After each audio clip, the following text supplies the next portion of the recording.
What's growing on, gardeners? It's Tuesday, April 16th, and transplanting season is here on the southeastern coast of North Carolina. On today's video, I'm going to share with you 3 ways to get the cheapest transplants possible to grow out into your garden. Don't get ripped off, and make sure you follow the tips in this video. If you're new to the channel, please subscribe and hit the bell to receive new video notifications, and check out our Amazon store and Spreadshop links in the video description for everything I use in my garden and awesome custom designed apparel and other gear. Your support is greatly appreciated. It's early spring and everybody is starting to transplant their annual vegetables out into their garden this time of year.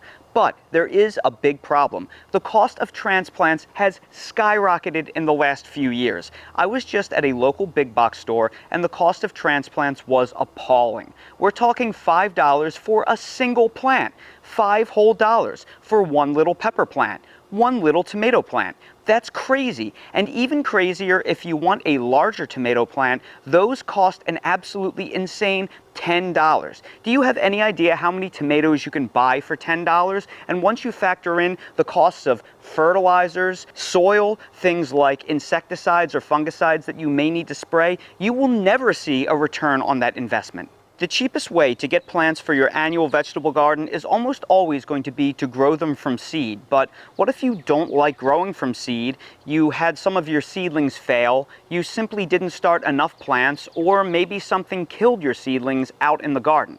Well, you may have no choice but to go out and buy seedlings for transplanting into your garden. If this is you, I'm going to give you 3 tips to save you a ton of money and get cheap plants for your garden so you don't get ripped off. Step number 1 is to buy your transplants from local nurseries and not big box stores. Big box store transplants are usually incredibly overpriced. Local nurseries often provide more variety selection for a fraction of the cost, and you have the added benefit of supporting a local small business. If you live in an urban or a suburban area, this may involve taking a bit of a drive, but it is often worth it because you'll have better pricing and you'll have many more choices. If it's a longer drive for you, try to work this into your routine when you're out running errands anyway, or make a big trip where you'll grab some fruit trees, some soil amendments, some tools, some watering supplies, whatever else you may need for the season, and get all of the shopping done in one trip. If the drive is long, call them in advance to make sure they actually have what you're looking for so you don't take a long trip for nothing. Nurseries tend to have much more knowledgeable staff that are very willing to help you right away, so take advantage of the customer service. Tip number 2 is to buy secret transplants with multiple seedlings in one. When I was browsing the selection at one of my local big box stores, I noticed numerous plants had double seedlings. Some even had triplets. If you play your cards right, you can get 2 or 3 seedlings for the price of one. So why does this happen? Well, when selling transplants, most of the associated costs are in the potting mix and physically transporting the plants to the stores. The cost of the seed itself is almost negligible. Therefore, most commercial growers place 2 to 3 seeds per seed cell or container to guarantee that something germinates, because seeds don't have 100% germination rates. Having empty seed cells will harm their business model, so it is always best to plant more seeds than necessary. Sometimes the workers fail to thin the seedlings after germination, and you can capitalize by buying these plants. Later in this video, I will show you how to easily separate seedlings so you can get 2 or 3 plants for the price of one. And my third tip is to buy plants from grocery stores. Did you know that most grocery stores sell live plants? There is usually a selection of live herbs in the produce section. It's pretty common for grocery stores to sell large basil, rosemary, parsley, oregano, or thyme plants. They may even have a selection of other things like mint. Oftentimes, they're the same cost as a bunch of fresh herbs. I got this giant basil plant at my grocery store for way less than the cost of a single transplant at the big box stores, and it's literally triple the size. I've been picking off of this basil plant inside my sunroom for literally 2 months, and now we're finally at the point of the year where it is warm enough that I can plant it outside. Because this plant is so large, I can easily chop the root ball into multiple individual plants and plant them, and I will show you how to do that in the next segment. Oh, and some grocery stores also sell nursery transplants too. In fact, my local Piggly Wiggly has a big display out front full of tomato and pepper transplants at bargain basement prices, so definitely shop around. Now that being said, one word of caution. If you do buy your plants from the grocery store, be aware that they may not be acclimated to true sunlight. They're used to growing indoors in indoor lighting. So if you just plop them out into the garden, they could actually get cooked by the UV lights of the real sun. So make sure you slowly acclimate those plants to real sunlight. Bring them out for an hour or two in the morning and the evening when the sun is really weak, or bring them outside on a cloudy day when it's fully overcast, and slowly acclimate them over time. In about 7 days of doing this, they should be able to tolerate the true rays of the sun. Now I'm going to show you how to separate seedlings if you were to buy doubles or triples. This can save you a ton of money. And to do that, I'm going to use this potting mix that I made. This is just 3 or 4 parts cocoa coir to 1 part perlite and 1 part vermiculite. It's a nice, good, loamy mix, perfect for potting small seedlings. Now, a lot of people will have you do crazy things when it comes to separating seedlings, like taking the root balls and soaking them in water so you drain away and wash away all of the soil and gently separate the roots. And while that is the case when it comes to new transplants, when it is vigorous annual vegetable seedlings like this, there is no need for you to do that. In fact, all I'm going to do is I'm going to take a knife and I am going to separate the root masses. So I'm going to take one of these inexpensive kitchen knives and I'm going to gently separate the plants right in between, and then they will naturally pull apart. So I have to do very little to physically separate those seedlings. Then I'm going to take some of the potting mix and I'm going to line the bottom of the 2 containers, maybe only about an inch or 2, and I'm going to take the root ball and place that in the center of the potting mix. And I'm going to take a mixture of the new and the old potting mix, pull off a couple of the lower leaves so you can see better, and then just compress this down as best as possible. Put our tags back so we don't get them confused.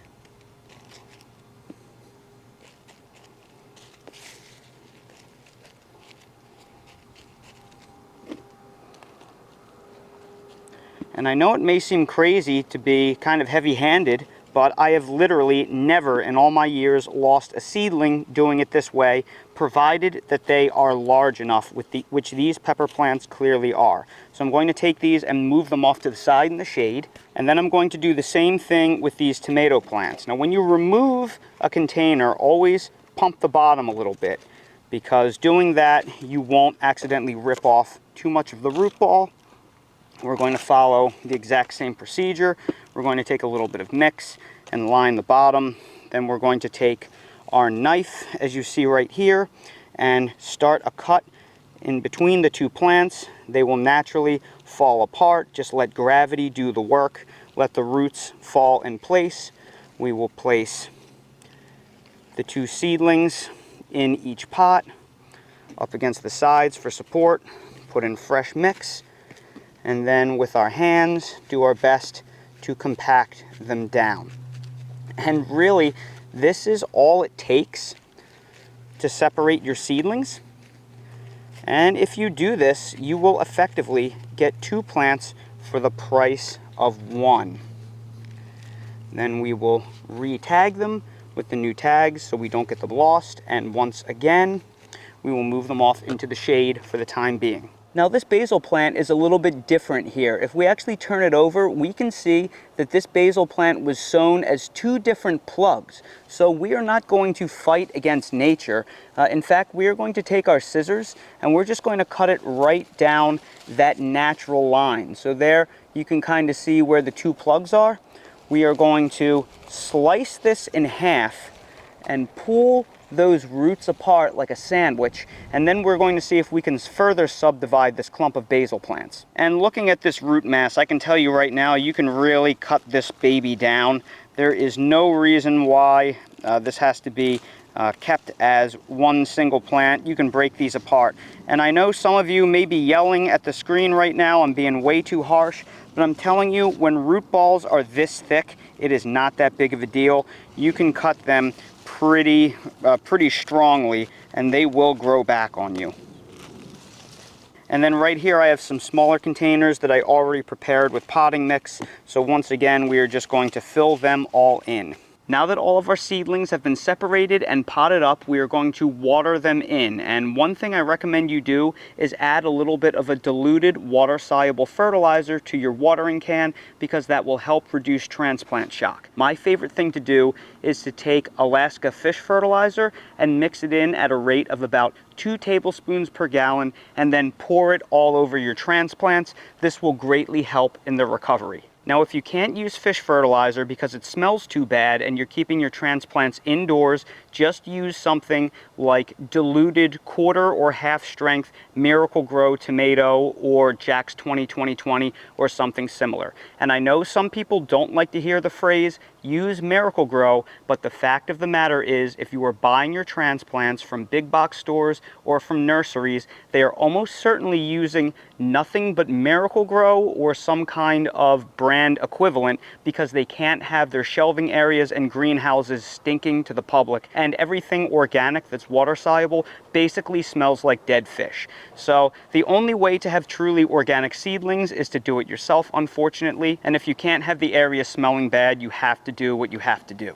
So again, I'm using this fish fertilizer, and I'm going to soak everything down really well, and I'm going to do this in a dirt area underneath my fruit trees, because this stuff doesn't smell too good, and if I have to have it soak into an area, I want it to soak in around my fruit trees into the soil. So now we're going to let that drain. Now the plants have been watered in with the diluted fish fertilizer. We need them to rest in full shade for at least 2 to 3 days to recover. Do not put them out in the sun. They will not be able to handle the sun stress because their roots have been damaged and they've been badly disturbed. So leave them in the shade. I'm going to leave them underneath this folding table by my sunroom entrance, because this little crevice right here is in full shade and it will be protected under the sun, so it won't even get any dappled light.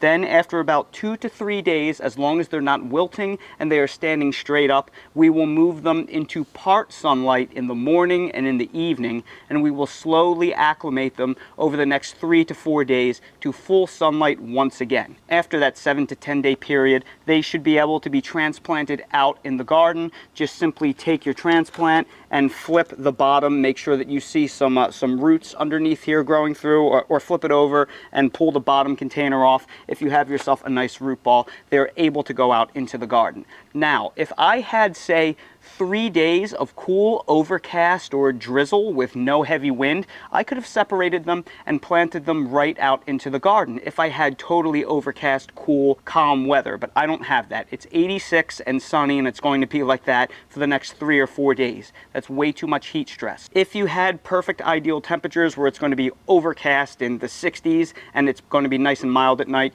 you could do this directly in the garden, but you really need a prolonged period of time of those conditions in order to make that happen. So it's much safer to do this transplanted as seedlings, let them recover in the shade, then move them out in about 10 days or so once they've fully rooted and they fill back out the containers again. And if you don't trust my methods, well, back in the winter, I bought a parsley plant in a grocery store and I cut it into quarters because it was so large. This is 1 quarter that I planted out in my garden way back in the winter time because parsley is freeze tolerant. This parsley plant right here is another quarter, and it's a little bit stunted because it is getting overtaken by that monster dill that is just thriving. And these are the other 2 quarters that I let sit in my sunroom in these 2 little containers. They really need some fertilizer and they have to be transferred out into my garden. I've been picking them all winter long, so they definitely need some nitrogen. They are yellowing and root bound, so I need to get these out into my garden and find a little spot as soon as possible. And that right there are 3 tips that you can use to dramatically reduce your costs and save a ton of money when buying transplants. So everybody, I sure hope you found this video helpful. If you did, please make sure to hit that like button, subscribe to the channel, and please ring that notification bell so you're notified when I release more videos like these. If you're curious about any of the products that I use in real life in my garden, they are all linked down below in my Amazon storefront, the video description. So expand the video description, click on the Amazon link, you'll see everything I use in real life. And while you're down there, check out my spread shop for custom merch if you want to support the channel. Thank you all so much for watching, and I hope to see all of you again on the next video. Hey Dale, check out who's back in the pond. We have a friend, another happy little gator. You can barely see its head over there floating around, but I know what they look like at this point. There was some fish over there. I wonder if Mr. Gator's getting pretty hungry. What are you thinking, buddy? Are you pretty hungry? Maybe I can give you a treat? Does Dale want a treat? Dale. Oh, there's a little biscuit for Dale. Back to Gator Patrol.